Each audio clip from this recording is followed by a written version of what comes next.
first graders. Happy Wednesday. Thank you for tuning in this wonderful morning. We are on chapter 6, No Ordinary Wolf. At breakfast the next morning, Melody dipped her fork into the soggy scrambled eggs on her plate. This looks like chicken brains. Brains are the least of our worries, Eddie said. There's a werewolf stalking this camp. You guys are just trying to scare us, Lisa insisted. I don't believe in werewolves. Then what did I see last night? Eddie asked. And what did I hear? Howie turned to Lisa. It could have been just a regular wolf, Lisa said. After all, we are in the middle of the woods. It could have been, Melody said, but I saw it too. And it wasn't an ordinary wolf. It looked more like part wolf and part man. A wolf man, Eddie said. A werewolf, Eddie nodded. Howie nodded. And I'm sure it was wearing dog tags, Melody said softly. And I heard something jingling, like dog tags, Eddie agreed. It's an army wolf, Lisa giggled. Maybe, Melody said, it's Mr. Jenkins. They all looked at their camp director. He was wolfing down a huge stack of pancakes, get it? Wolfing down? At a table in front of the dining hall. You'd think he'd never heard of a razor, Melody grumbled. He's still wearing the same clothes, the same dog tags, and no shoes. He may be a slob, Lisa said, but he's not a werewolf. Who ever heard of a werewolf in a kid's summer camp? You hear about crazy people everywhere, Howie said. Why not a summer camp? It's a perfect place for victims, Melody agreed. Look at all these defenseless kids. The dining hall was filled with sleepy-eyed campers eating their eggs or pancakes. Thanks, I'm hungry. That sounds amazing, actually. Some eggs and pancakes right now? Oh my gosh. Well, we're not going to be victims, Eddie pounded the table. At least, not if I can help it. What can you do? Melody asked. I don't know, Eddie admitted.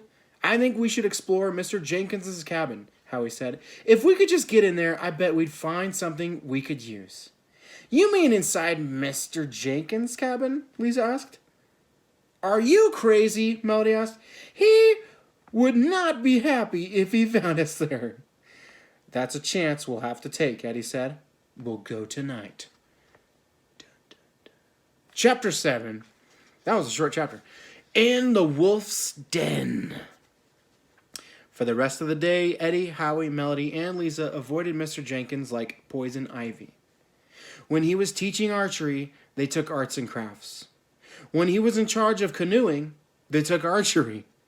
I wonder if an arrow shot through a heart if it would kill a werewolf, Melody asked, as she missed the bullseye with her arrow. No, Eddie said, werewolves are killed with a silver bullet. How do you know? Lisa asked. I saw it on the Late Show, Eddie said. Well, this isn't the movies, Howie said, so make sure you stay away from Mr. Jenkins until we can get into his cabin. After archery practice, it was time for dinner. Unfortunately, Mr. Jenkins decided to sit by Melody. The dog tags around his neck clinked when he plopped down on the bench. His hair was matted and his beard was almost touching his plate of fried chicken. Melody couldn't help but notice that Mr. Jenkins smelled like a dirty tennis shoe. How's camp life? He growled as he chewed the meat off a chicken leg. Here he is.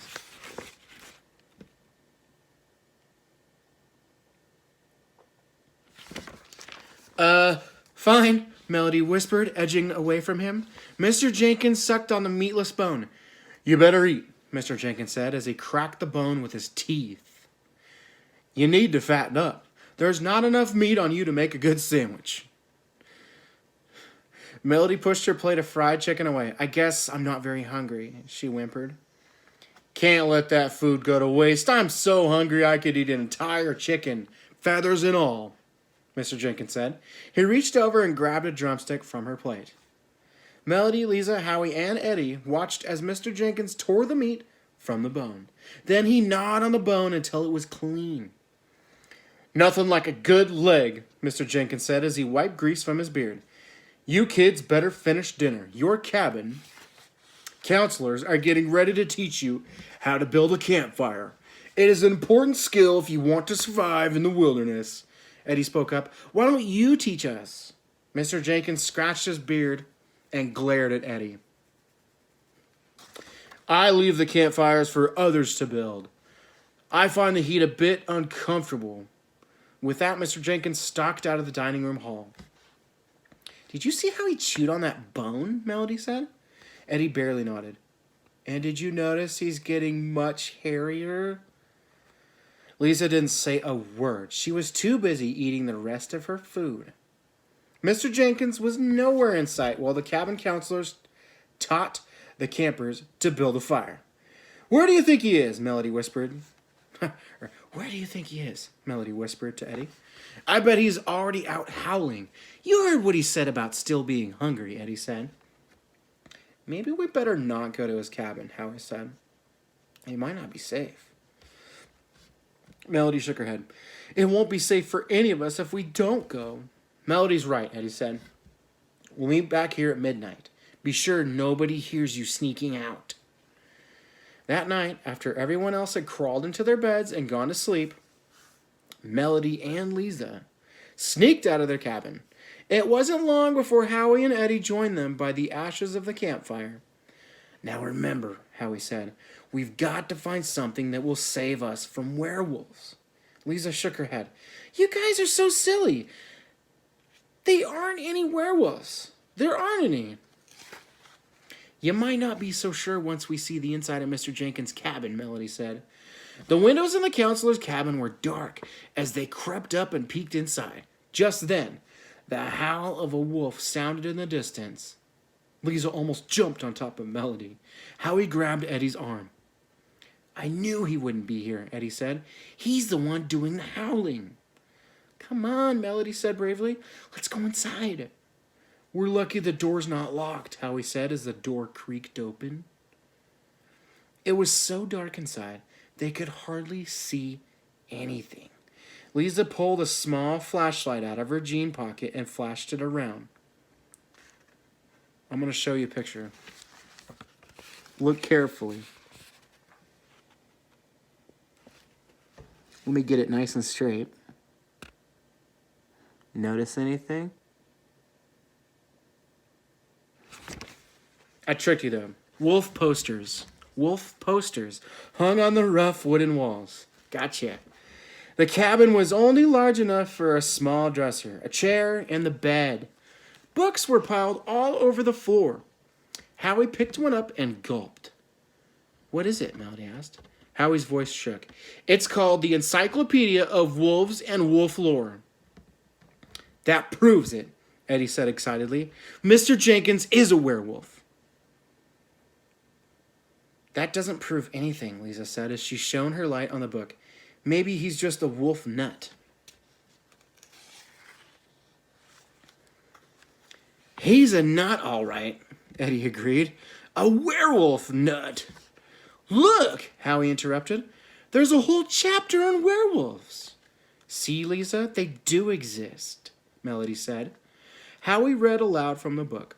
2 plants commonly used to cure werewolves are wolfsbane and mistletoe. Mistletoe? Eddie snickered. What are you supposed to do? Kiss him to death? I don't know, Howie admitted. There's a picture of wolfsbane and mistletoe right here. Let's see what it says to do with them. But Howie didn't get a chance. Just then, a wolf howl sounded right outside the cabin door. Here they are peering out the window.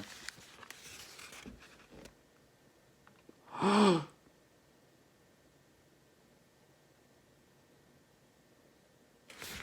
you think it's a real werewolf, or is there some sort of explanation for all of this? I wonder. Chapter 8, last chapter for today. A werewolf cure. Turn off the flashlight, Eddie whispered. Turn off the flashlight. The 4 campers stood in total darkness listening. Outside the cabin, they could hear something sniffing at the door. It sounds like a huge animal, Lisa shivered. With dog tags, Melody said. There was no mistaking it. They all heard the clinking of metal. And then the doorknob began to rattle. Quick, Eddie whispered. Out the window. Howie pushed. I can't get the window open, he gasped.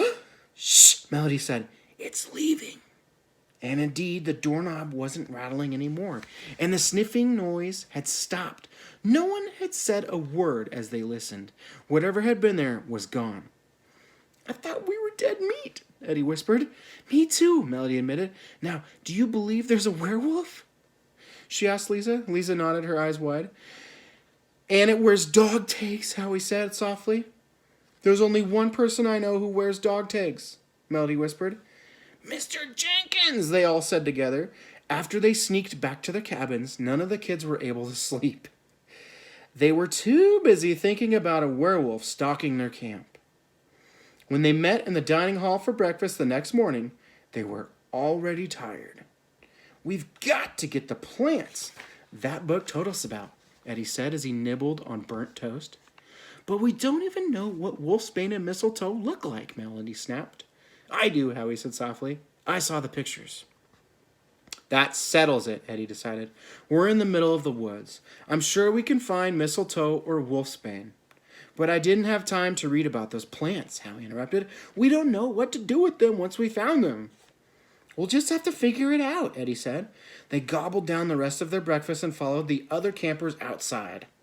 When they were sure that no one was looking, they all slipped behind a cabin and into the trees. How hard can it be to find mistletoe and wolfsbane, Eddie asked. Tell us what it looks like, Howie. Howie thought for a minute, and then he said, Mistletoe's has white berries, and wolfsbane has big purple flowers on it.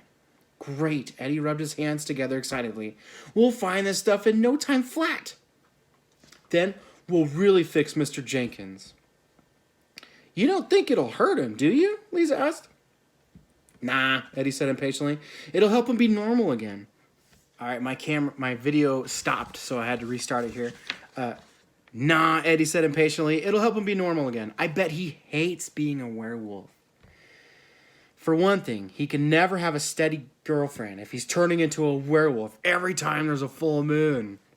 Not unless his girlfriend is a she-wolf, Melody giggled. Very funny, Eddie said. Now, let's spread out and find this stuff. Everybody glued their eyes to the ground looking for anything that had white berries or purple flowers. Howie managed to run into a tree, but nobody found any wolfsbane or mistletoe. I don't think we're going to find it, Lisa complained. Why don't we go back to the camp and go swimming? It's getting hot. Melody was ready to agree with Lisa when she saw something in a tree. Look, she shouted. I think it's a mistletoe. She reached up and pulled it down in a big clump. Great, Lisa smiled. Now we can get out of here. Not until we find the wolfsbane, Eddie said. Here they are.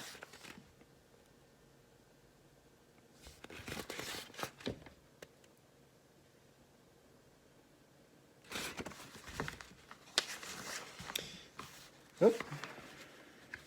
I had one sentence left on that page.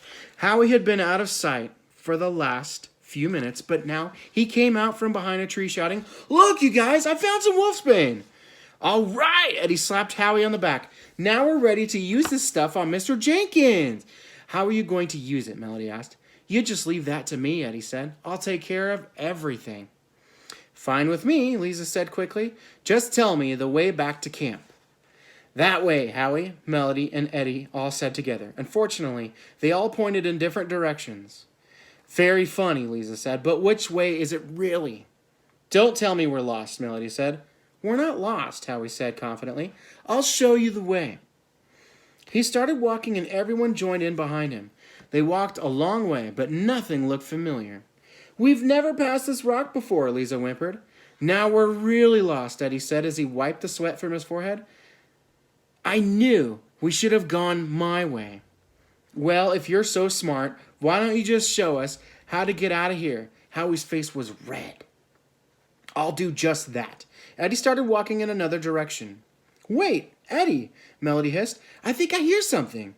They all listened as the clinking sound got closer and closer. It's Mr. Jenkins and he's going to eat us up, Lisa cried. Don't worry, Eddie said as he picked up a big stick. Werewolves only eat people at night. I hope you're right, Lisa whispered. I hope you're right. as Mr. Jenkins broke through the trees. His hairy face and arms made him look like an ape or a wild dog. He wore the same clothes and still had no shoes on. "Why are you kids away from camp?" he boomed. "We were just out enjoying the woods," Eddie lied.